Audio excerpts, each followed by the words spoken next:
अभी जो हम बात करेंगे ईआरपी। ईआरपी है क्या? ईआरपी एक जनरल टर्म है, एंटरप्राइज रिसोर्स एंड प्लानिंग। ठीक है। तो और हमारे जो कंपनी का जो ईआरपी बना रखा है उसका नाम है ईएमएस, एंटरप्राइज मैनेजमेंट सिस्टम। ठीक है। हमारे मल्टीपल प्रोडक्ट है, एक ईएमएस है, एक ट्रैक एचआर है, और एक है एसएफएम जो अभी हमने रिसेंटली बनाया प्रोडक्शन के लिए। एसएफएम की फुल फॉर्म है शॉप फ्लोर मैनेजमेंट। ठीक है। अब हम बात कर रहे हैं आज ईआरपी होता क्या बेसिकली कंपनी में। किसी भी कंपनी के अंदर जो ईआरपी चल रहा है उसमें डिफरेंट डिफरेंट डिपार्टमेंट होते हैं, like sales department, purchase department, quality department, planning department, production department, और फाइनेंस डिपार्टमेंट। फाइनेंस में अकाउंट्स प्लस जीएसटी दोनों आ जाता है। तो अभी मैं बहुत सिंपल से एग्जांपल के साथ इस जनरल डिस्कशन को खत्म करूंगा, तो हम ब्लॉक बाय ब्लॉक अपनी ट्रेनिंग को कंटिन्यू करेंगे। और जिसमें सबसे पहले हम सेल को कवर करेंगे। सेल से परचेज बिल्कुल अपोजिट है, सेल आ गई आपको तो परचेज आ जाएगी, मैं दोनों को पैरेलली लेके चलूंगा। अब ईआरपी इज लाइक, मतलब company manufacturing unit is like अ जो हमारा किचन। ठीक है, किचन भी एक तरीके की एक मैन्युफैक्चरिंग यूनिट है जिसमें हम कुछ इनपुट मटेरियल बाजार से लेके आते हैं, लाइक आटा, चावल, दाल। ठीक है। अब ये रॉ मटेरियल है क्योंकि रॉ फॉर्म में हम इसको एज इट इज कंज्यूम नहीं कर रहे, और इसके ऊपर हम ऑपरेशंस करते हैं या इसके ऊपर प्रोसेस करते हैं, और उसके बाद हम इसका एंड प्रोडक्ट बनाते हैं। ठीक है। आटे से हमने चपाती में कन्वर्ट किया, दाल को हमने फिनिश गुड में दाल में कन्वर्ट किया। तो अब जो हम वहां पर कंपनी में क्या होता है, सामने वाला कस्टमर हमसे मांगता है कि हमें ये आइटम प्रोड्यूस करके दो, इतने पीस दो। ठीक है। वो अपना एक सेल्स ऑर्डर देता है। ठीक है, क्योंकि बड़ी बड़ी कंपनी में ऑर्डर मैनेजमेंट के ऊपर काम होता है। ऑर्डर मैनेजमेंट भी दो से तीन टाइप के होते हैं, एक सेल्स ऑर्डर, एक परचेज ऑर्डर, एक जॉब ऑर्डर आईएसपी, एक जॉब ऑर्डर ओएसपी। ठीक है। तो सेल्स ऑर्डर क्या हुआ कि सेल्स ऑर्डर मीन्स कि हमें कोई पार्टी हमसे कोई खरीद रही है तो वो अपना परचेज ऑर्डर दे रही है कि हमें दे रही है कि हम उसके अगेंस्ट उनको सेल्स करें। तो वो ईआरपी में कहाँ डलेगा? सेल ऑर्डर के अगेंस्ट। जो हमने सेल का बिल काटना है तो उससे पहले हमें सेल ऑर्डर पंच करना है। तो पार्टी जिसको हम बेच रहे हैं माल, उसका परचेज ऑर्डर ईआरपी में हमारे लिए क्या होगा? Sale order. ठीक है, उसी के अगेंस्ट हम मटेरियल देंगे उनको। सेल ऑर्डर में क्या क्या इन्फॉर्मेशन आती है कि कौन सी आइटम चाहिए, कितनी क्वांटिटी चाहिए, सॉरी किस किस रेट पे चाहिए, क्या उसकी डेट है, कब तक चाहिए। और ऑर्डर में भी टाइप होते हैं। एक होता है कि दो टाइप के हमारे कस्टमर्स होते हैं, एक कहता है कि ये आइटम आज के बाद में ये माउस आप मुझे बना के दोगे और ये मैं फॉरएवर आपसे लेता रहूंगा। ठीक है, कभी रेट में चेंज आ गया तो आप रेट में चेंज करके मुझे दे देना। एंड कभी रॉ मटेरियल में चेंज हो गया, हमारा ही रॉ मटेरियल की कॉस्ट बढ़ गई तो हम उनसे मांगेंगे ना। पीछे से रॉ मटेरियल महंगा हो गया, आटा ही सपोज, जैसे हम घर की बात कर रहा हूँ, अगर आटा ही महंगा हो गया सपोज, हमारी जो फर्म है वो चपाती बनाती है और कोई हमसे मांग रहा है कि 500 चपाती आपने रोज की देनी है मुझे। एक होता है जो कहता है कि सर मुझे आज 1000 चपाती दे दो। अब मुझे नहीं पता वो कभी दोबारा मांगने आएगा नहीं आएगा, तो उसको बोला जाता है क्लोज ऑर्डर या ऑर्डर कम शेड्यूल, जिसमें क्या है, 4 रुपए चपाती 1000 पीस के लिए एक बार ऑर्डर आया खत्म, इसका कोई शेड्यूल नहीं आएगा क्योंकि ये सिंगल टाइम पी हुआ है हमारा। ऑर्डर कम शेड्यूल यानी ऑर्डर में रेट भी आ गया, क्वांटिटी भी आ गई, तो ये सिंगल टाइम सेल ऑर्डर हो गया। ठीक है। अब एक आ जाता है open order. Open order means कि उन्होंने बोल दिया 4 रुपए चपाती दोगे आप मुझे या 3.5 रुपए चपाती दोगे, और मैं आपसे हर रोज की चपाती लूंगा। और मेरा कस्टमर है तो मैं उसको हो सकता है डिस्काउंट भी दे दूं, 3 रुपए के हिसाब से दे दूं। तो यहाँ पर ऑर्डर में क्या चीज फिक्स होगी? क्वांटिटी में क्वांटिटी नहीं आएगी, ओपन हो जाएगा, और रेट फिक्स हो जाएगा हमारा। सिर्फ रेट फिक्स हो गया।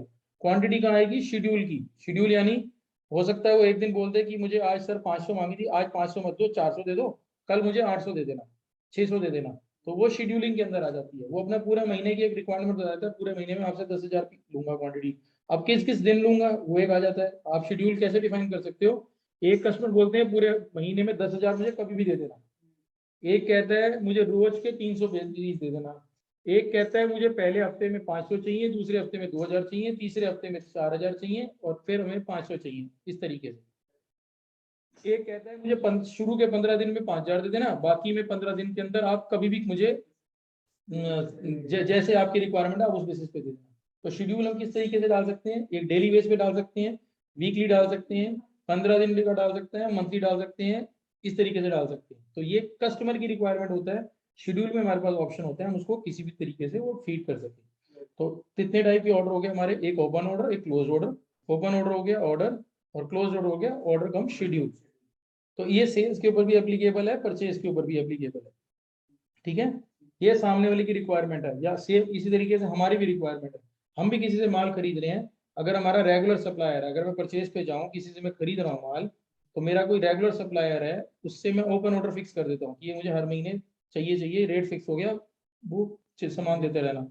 और किसी सप्लायर से मैं हमेशा इनसे ले रहा था, इस बारी मैं आपसे ले रहा हूँ, और एक ही बारी ले रहा हूँ क्योंकि ये अभी कह रहे हैं कि मेरे पास है नहीं, ड्यू टू एनी रीजन, तो मैं आपसे खरीदूंगा ना, मुझे तो अपनी लाइन चलानी है, मुझे तो कस्टमर को बेचना है माल, तो मैं आपसे ले लूंगा कुछ क्वांटिटी उस महीने के लिए उस रेट पे, तो वो क्लोज पीओ में आपके लिए रेज कर दूंगा। तो ओपन पीओ और क्लोज पीओ का मतलब समझ गए, ये सेल्स में भी एप्लीकेबल होगा, परचेज में भी एप्लीकेबल होगा। तो सेल्स ऑर्डर, कंपनियां हमें सेल्स ऑर्डर देती है, क्योंकि देखो पूरे ईआरपी में दो चीजें मूव होती है, एक आइटम का नाम, एक पार्टी का नाम, ठीक है, जिससे हम खरीद रहे हैं और क्या खरीद रहे हैं, और जिसको बेच रहे हैं और क्या बेच रहे हैं, ये आइटम का नाम और पार्टी का नाम ही पूरे ईआरपी में मूव होते हैं, ठीक है। तो हमने क्या बोला कि कस्टमर ने हमें ऑर्डर दिया कि ये आइटम, ये माउस मुझे 100 पीस चाहिए इस मंथ में, इस डेट पे, या जो भी है, हमने ये डाल दिए यहाँ पर। अब इसके बाद ये माउस बनाने के लिए क्या क्या चीजें लगनी है, इसके अंदर प्लास्टिक कितना लगना है, पेंट कितना लगना है, व्हील क्या लगना है, ये सेंसर लगना है, इसमें सेल लगना है, एक बटन लगना है, ये 4 रबड़ के पीस लगनी है, इसको कहा जाता है बिल ऑफ मटेरियल। एक चपाती बनाने का बिल ऑफ मटेरियल क्या हुआ कि 100 ग्राम आटा या 50 ग्राम आटा, डिपेंडिंग अपॉन कि आप कितना पेड़ा ले रहे हैं, ठीक है। अगर आप बना रहे हैं उसमें से 75 ग्राम में से, तो आपके लिए वो बिल ऑफ मटेरियल हो गया। एक चपाती का बिल ऑफ मटेरियल क्या हुआ, अगर आप उस पर रिफाइंड या देसी घी या बटर लगा रहे हैं, तो वो आएगा आपका, गैस होगी, सॉल्ट हुआ, अजवाइन डाल रहे हो, कुछ वो डाल रहे हो, जितनी चीजें डाल रहे हो, तो एक चपाती का bill of material is equal to जो एफजी बन रहा है कंपनी में उसका बिल ऑफ मटेरियल, बॉम बोला जाता है जिसको, बॉम शॉर्ट फॉर्म होती है, बॉम, बिल ऑफ मटेरियल, ठीक है। तो ये क्या करते हैं, अब हमें ये हम क्यों डिफाइन करते हैं, क्योंकि हमें कस्टमर को जो माउस बेचने हैं, इस माउस को हमने उनसे ऑर्डर तो ले लिया कि हम 100 माउस आपको इस डेट पे बना के दे देंगे, लेकिन इस 100 माउस को बनाना कैसे है, उसमें क्या क्या मटेरियल लगेगा, ये बॉम्ब का पार्ट होता है। बनाना कैसे है यानी कि क्या क्या ऑपरेशन होंगे। चपाती बनाने के लिए तो क्या लेते हो, पहले पहले आटा बाजार से खरीद के आ जाता है, उसके बाद आप आटा लेते हो, डालते हो, पानी डालते हो, गूंथते हो, थोड़ी देर छोड़ते हो, सारी चीजें मिक्सचर करते हो, फिर चपाती बनाना शुरू करते हो। तो ये सारे जो ऑपरेशंस हैं कि आटा लेना, डालना, पानी डालना, ये सारे ऑपरेशंस हो रहे हैं। कंपनी में भी क्या होता है कि रॉ मटेरियल आता है, उसकी इंस्पेक्शन होती है, वो इशू होता है, उसके ऊपर ऑपरेशन होते हैं, blanking, bending, punching, trimming, cutting, ठीक है। ये सारे ऑपरेशंस हैं डिपेंडिंग अपॉन क्या हम बना रहे हैं। तो ये सारे ऑपरेशन जो हम इन हाउस कर रहे हैं, ये सारे ऑपरेशंस होते हैं हमारे, राइट। तो अब हमने ये ऑपरेशंस कर दिए, तो अब ऑपरेशंस करने के बाद फिर उसके लिए हमें ये तो बताना है कि कौन कौन सा रॉ मटेरियल कितना कितना लगेगा। तो बिल ऑफ मटेरियल में हम ये चीज डिफाइन करते हैं। तो हर एक कंपनी में हर एक मटेरियल का बॉम होता ही होता है। अगर इस सोफे पे बैठे हो तो इस सोफे में का बॉम क्या है, कितनी लक्कड़ लगी, कितना इस पे पॉलिश लगी, कौन कितनी कीले लगी, कौन से नट लगे, क्या लगा, सब चीजें आएंगी, इसका बॉम है। बॉम हमेशा एक ही क्वांटिटी का डाला जाता है, ठीक है, बॉम एक का ही डलता है। अब एक अगर एक का आ गया तो कितने पीस हमने बना के भेजने हैं, तो मल्टीप्लाइड करके उससे निकल जाएगा ना कि कितना रॉ मटेरियल खरीदना हमें। हम भी तो सप्लायर जिससे हम खरीद रहे हैं उसको कैसे पीओ देंगे, इतनी शेड्यूल कैसे देंगे उससे, हमें ये तो बताना चाहिए हमने बेचना कितना माल है। हम कोई बना के इन हाउस थोड़ी रखते हैं, बना के भी वही कंपनियां चीज रखती हैं अपने पास स्टॉक, या 2 या 3 दिन का जो आगे जाना है। जो चीज जानी ही नहीं है हम अपने लिए बना के थोड़ी रखेंगे, समझ रहे हैं। तो अब बिल ऑफ मटेरियल, अब इसमें क्या होता है, कस्टमर से हमने सेल्स ऑर्डर लिया, अपने ईआरपी में पार्टी खोली, आइटम खोली, सेल्स ऑर्डर डाल दिया, ऑर्डर डाला, शेड्यूल डाला, ठीक है। इसके बाद हमने बिल ऑफ मटेरियल डाल दिया कि क्या क्या चीजें इसमें लग रही हैं। बिल ऑफ मटेरियल डालने के बाद हमारा शेड्यूल, ऑर्डर डालते ही या शेड्यूल डालते ही निकल के आ गया हमें क्या क्या चीजें खरीदनी है, पता चल गया ना मैं कितना कितना कौन कौन चीजें खरीदनी है। अब हमने अपने जिस पार्टी से माल परचेज करना है उस पार्टी का नाम डाला, ईआरपी में डालेंगे ना किससे खरीद रहे हैं, सप्लायर से, और कौन कौन सी आइटम खरीद रहे हैं। आइटम तो खैर पहले ही बना दी होगी क्योंकि बिल ऑफ मटेरियल जब तक बनेगा नहीं जब तक आइटम नहीं होगी, तो हमने आइटम तो पहले ही खोल दी होगी। तो हमने सामने वाले को परचेज ऑर्डर रेज कर दिया। अब परचेज ऑर्डर रेज कर दिया, अब मैं आपके फिर दोबारा किचन पे आता हूँ कि परचेज ऑर्डर जो हमने रेज किया, उस परचेज ऑर्डर के अगेंस्ट आप अपने घर पे क्या करते हो, आपके हर महीने जो रिक्वायरमेंट होती है आपको पता होता है कि आटा कितना किलो चाहिए, दाल कितनी किलो चाहिए, क्या कौन कौन सी नमक, चाय पत्ती कितनी, क्या क्या चाहिए। अब क्या करते हो, आपके केस में दो ऑप्शंस होते हैं। कई घर वाले, जो कई फैमिलीज होती हैं, वो टेलीफोन कर देती हैं, वहाँ ऑर्डर दे देती हैं। कई ऑनलाइन बुकिंग कर देती हैं तो उनके घर आ जाता है। कईयों की जो शॉप बंदी फिक्स होती है, वहाँ लड़का डिलीवरी देने आ जाता है। या फिर तीसरे केस में जनरली क्या होता है, आप उठ के चले जाते हो और दुकान से जाके सामान ले आते हो। ठीक है, तो हमने कोई पीओ नहीं दिया, हमने कोई परचेज ऑर्डर नहीं दिया, कोई रेट सेटलमेंट नहीं करी। हमें पता है मार्केट में किस रेट में मिल रहा है और ये हमें किस रेट में दे रहा है। कोई कम ज्यादा होता है हम बहुत बात करके वहीं एडजस्ट करवा लेते हैं उससे। यहाँ पर परचेज ऑर्डर रेज हुआ, परचेज ऑर्डर रेज हुआ, शेड्यूल रेज हुआ, अगर जरूरत है तो, ओपन है तो। और उसके बाद हमने गेट एंट्री करी, यानी हमने पीओ उनको मेल कर दिया, फोन पे बता दिया कि ये चीजें चाहिए, मेल भी कर दी। अब उन्होंने अपना मटेरियल डेट पे आके, जिस दिन पे चाहिए था, उन्होंने अपनी गाड़ी भेजी, यहाँ पर मटेरियल हमें भेज दिया। हमारी कंपनी के गेट पे मटेरियल पहुंचा। तो अब समझो, वहां पर आप खुद ले आए, या आप ये एज्यूम करो कि आप खुद नहीं लेके आए, आपने फोन किया और उनका लड़का देने आया आपको। एज्यूमिंग कि कंपनी के गेट पे सामान पहुंच गया। अब वो लड़का हो सकता है टू व्हीलर पे आए, पैदल आए, या कहीं से भी आए, वो मैटर नहीं है, लेकिन आपके गेट पे पहुंच गया, आपके घर के गेट पे पहुंच गया, इज इक्वल टू कंपनी के गेट पे वो बड़ा सा ट्रक लोड होके पहुंचा, क्योंकि माल ज्यादा था। अब गेट वाले ने एंट्री करी। अब गेट वाले ने एंट्री करी, सिस्टम में भी तो एंट्री होनी चाहिए कि क्या क्या माल किस पीओ के अगेंस्ट आया। ठीक है, यहाँ पर आप अपनी लिस्ट के अकॉर्डिंगली चेक करते हो कि उस लिस्ट के अकॉर्डिंगली वो सारी चीजें आई या नहीं है। कंपनी में वो गेट वाला पर्सन चेक करता है कि पीओ के अकॉर्डिंगली वो सारी चीजें आई या नहीं है। ठीक है, किस रेट से आई वो मैटर नहीं कर रहा, वो अकाउंट सोलो का पार्ट है। लेकिन गेट वाला पर्सन क्वांटिटी को एक बार क्रॉस कर सकता, वेरीफाई करता है, अगर वो कर सकता है तो। अदरवाइज इतनी बड़ी बड़ी चीजों के बीच में क्वांटिटी भी चेक नहीं करता, वो मानता है, बस ये मान लेता है कि जो मटेरियल आया वो इस पीओ के अगेंस्ट, वो एक गेट एंट्री करके उसको एक नंबर दे देता है कि हमने रिसीव कर लिया। ठीक है, अब आप क्या करते हो, जो गेट पे माल आया, तो आइटम थोड़ी सी तो आइटम है, आप उसको हो सकता है उसी टाइम चेक कर लो, नहीं तो हो सकता है बाद में उसके जाने के बाद भी आप चेक करो कि ये देखो टूथपेस्ट आई है, इसकी एक्सपायरी डेट थी, ये आपने क्यों भेज दी भैया, फोन करोगे आप। ये जो नमक की थैली आई है, इसकी खुली हुई है, क्यों खुली हुई है। तो ये जब चेक करते हो ना, तो ये क्या होते हैं, ये होते हैं parameter master, inspection parameter master. Inspection करना, इंस्पेक्शन यानी उसकी चेकिंग करना। अब इंस्पेक्शन भी कंपनी में तीन टाइप की इंस्पेक्शन होती है, जो कि आप किचन में भी करते हो, इसलिए मैन्युफैक्चरिंग यूनिट को बिल्कुल किचन की तरह बोला गया है। तीन टाइप की इंस्पेक्शन कौन कौन सी होती है, सबसे पहली होती है इनकमिंग की इंस्पेक्शन। ठीक है, इनकमिंग की इंस्पेक्शन क्या होगी, IMIR, incoming material inspection report, IMIR।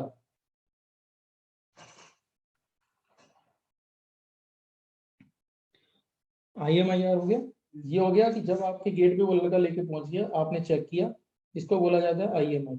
ठीक है, अब आपने, मम्मी ने मटेरियल किचन के अंदर मटेरियल को स्टोर कर लिया, डब्बों में डाल दिया जहां जहां डालना था। ठीक है, स्टोर में रिसिप्ट कर लिया, मतलब किचन के अंदर रिसीविंग कर ली, जहां उन्होंने बना रखा था इन्वेंट्री करने के लिए। कंपनी में क्या होता है, गेट के बाद IMIR होती है। IMIR के पैरामीटर डिफाइन होते हैं कि कौन सी आइटम आएगी तो उसमें क्या क्या चीजें चेक करनी है। जैसे आप भी चेक कर लेते हो, एक विजुअल चेक कर लेते हो, मुझे डेट चेक करनी है, फटाफटा चेक करना है, कोई वेइंग कम तो नहीं है, एक रफली आइडिया होता है। ठीक है, तो ये उसके इंस्पेक्शन पैरामीटर मास्टर होते हैं। तो ERP में एक मॉड्यूल है जहाँ इंस्पेक्शन पैरामीटर मास्टर करते हैं। ठीक है, और उसके बाद आप क्वालिटी वाला पर्सन IMIR फीड करता है हर एक गेट एंट्री के हर एक आइटम के अगेंस्ट, कि वो क्वांटिटी पूरी आई है नहीं आई, कोई रिजेक्ट तो नहीं है, वो सारी चीजें जो उसके पैरामीटर होते हैं। अब उसके बाद ये मटेरियल फॉरवर्ड हो जाता है स्टोर को। स्टोर वाला पर्सन उसके अंदर रिसीविंग करता है, क्योंकि किचन में आप या आपकी मम्मी ही रिस्पॉन्सिबल है। तो वो क्या करती हैं, सामान लेती है, चेक करती हैं, और स्टोर में, मतलब किचन में अलग अलग डब्बों में जहाँ उन्होंने इन्वेंट्री कर ली होती है, वहां डाल देती है। आटे के ड्रम में आटा डाला, चीनी में चीनी डाली, चाय पत्ती में चाय पत्ती डाली, लाइक वाइज। ठीक है, तो वो भी जहां पर उन्होंने स्टोर में लोकेशन सेट कर रखी होती है, इस रैक में ये सामान आएगा, इस रैक में ये, इस रैक में ये, इस रैक में ये, वो सारा सामान वहां पर वो सेट कर देते हैं।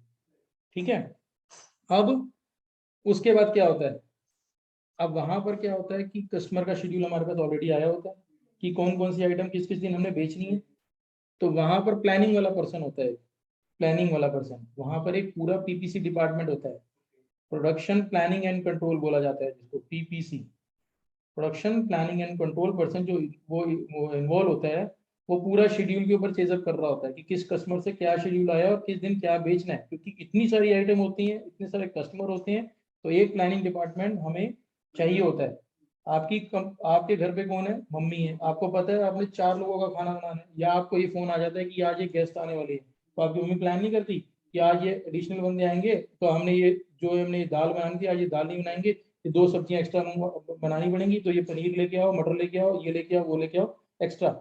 ये क्या प्लानिंग हो रही है, ये एक 4 गेस्ट और आएंगे तो हमें कितना खाना और बनाना है, उसके लिए हमारे घर पे पास पे शॉर्टेज तो नहीं है, और जो माल शॉर्टेज है वो हमें बाजार से खरीदना है, तो इसको क्या बोला जाता है? प्लानिंग।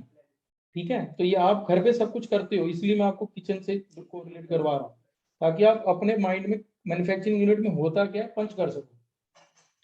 अब पीपीसी वाला पर्सन स्टोर वाले को बोलता है, क्योंकि पीपीसी डिपार्टमेंट अलग बैठा हुआ है, स्टोर वाला अलग है, गेट वाला अलग है, क्वालिटी अलग है, हर एक डिपार्टमेंट अलग है, आपकी किचन ही सब कुछ है। और अब पीपीसी डिपार्टमेंट स्टोर वालों को इंस्ट्रक्शन देता है, एक इसमें पुराने वाले ईआरपी में इशू इंडेंट इंडेंट रेज करता है, मटेरियल इशू इंडेंट, कि वर्बली नहीं बोलते, क्योंकि वर्बली बोलने में कुछ चीज भूल गए, वो कहेगा मुझे बताया ही नहीं, मेरा मन नहीं कर रहा काम करने का, तो कहूँगा मुझे बताया नहीं। तो वो एक इशू इंडेंट रेज करता है, पीपीसी वाला डिपार्टमेंट जो है प्रोडक्शन वालों को बोलता है ये चीज तुमने बनानी है, तो प्रोडक्शन पर्सन क्या करते हैं, स्टोर वाले के नाम पे एक मटेरियल इशू इंडेंट रेज करते हैं, और स्टोर वाले को बोलते हैं कि इस वाली आइटम के लिए मुझे इतना क्वांटिटी स्टोर पे इशू करके दो, रॉ मटेरियल ही नहीं आएगा मेरे पास बनाने के लिए, तो मैं बनाऊंगा कैसे? ठीक है, जैसे सपोज आपके घर पे आपकी मम्मी ने आपको इंस्ट्रक्शन दी कि 5 लोगों के लिए चपाती बनानी है, 5-5, तो 25 चपाती बनानी है आपने। तो अब आपने क्या किया कि आपकी मम्मी ने बोला 5 लोगों का खाना बनाना है। अब एक बॉम्ब में डिफाइन है कि एक पर्सन 5 रोटी खाता है, एक रोटी में कितनी आटा लगता है, तो अब आपको पता चल गया, तो आपकी मम्मी ने आपके नाम पे डाला, तो आपने क्या किया, वहां से उठाया सामान, स्टोर वाले ने इशू कर दिया आपको, और आप उसके ऊपर काम करेंगे। ठीक है, तो बॉम्ब डिफाइन है हमारा, पीपीसी वाले ने प्रोडक्शन को इंस्ट्रक्शन दे दी, प्रोडक्शन ने मटेरियल इशू इंडेंट बनाया, और मटेरियल इशू इंडेंट के अगेंस्ट स्टोर वाले के पास आ गई एंट्री पेंडिंग। अब स्टोर वाला उस इशू इंडेंट के अगेंस्ट जैसे ही सिलेक्ट करेगा कि 5 चपाती बननी है, तो 5 चपाती मल्टीप्लाइड बाय 1 चपाती में कितना आटा लगना है, वो अपने आप उतना बॉम्ब दिखा देगा कि उसको स्टोर से देना है प्रोडक्शन वाले को। ठीक है, तो अब स्टोर वाले के पास मटेरियल पहुंच गया, अब मेरे स्टॉक से लेस हो गया, मैंने 100 किलो आटा मंगवाया था पूरे महीने के अंदर, मेरे पास 100 किलो दिखा रहा था, अब 100 किलो में से एक सपोज 5 किलो मैंने इशू कर दिया प्रोडक्शन फ्लोर पे, तो प्रोडक्शन फ्लोर पे दिखाएगा 5 किलो पड़ा हुआ मटेरियल, और मेरे पास दिखाएगा 95 केजी पड़ा हुआ। ठीक है, इसका